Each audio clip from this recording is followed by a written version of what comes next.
কি ফিলিস্তিন নামটা শুনে এড়িয়ে যাচ্ছেন? যান, এড়িয়ে যান।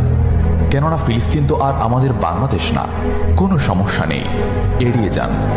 কিন্তু একটা কথা মনে রাখবেন, সেই কাল কিয়ামতের দিন যখন আল্লাহ আপনাকে প্রশ্ন করবে, তখন কি করবেন? কি করবেন যখন জিজ্ঞাসিত হবেন যে কেন আপনি মজলুম ফিলিস্তিনদের পাশে থাকেননি? জানি উত্তর দিতে পারবেন না, কারণ আপনার নিজেরই জানা নেই এর উত্তর কি হবে। এখন হয়তো বলতে পারেন যে আমি কি করে ফিলিস্তিনে গিয়ে মজলুমদের পাশে থাকব, কি করে এত দূর গিয়ে সাহায্য করব? হ্যাঁ, এইরকম প্রশ্ন যদি আপনার মনে উদয় হয়ে থাকে, তাহলে অবশ্যই আপনার মনে অলসতা আর বজ্রে ভরা। এই আধুনিক যুগে অস্ত্রের চেয়ে পাওয়ার হচ্ছে মিডিয়া, তাই মিডিয়ায় বেশি বেশি করে তা প্রচার করুন। হ্যাশট্যাগের মাধ্যমে প্রতিবাদ করুন। এই ক্ষুদ্র প্রতিবাদ একদিন অনেক বড় প্রতিবাদ হয়ে দাঁড়াবে।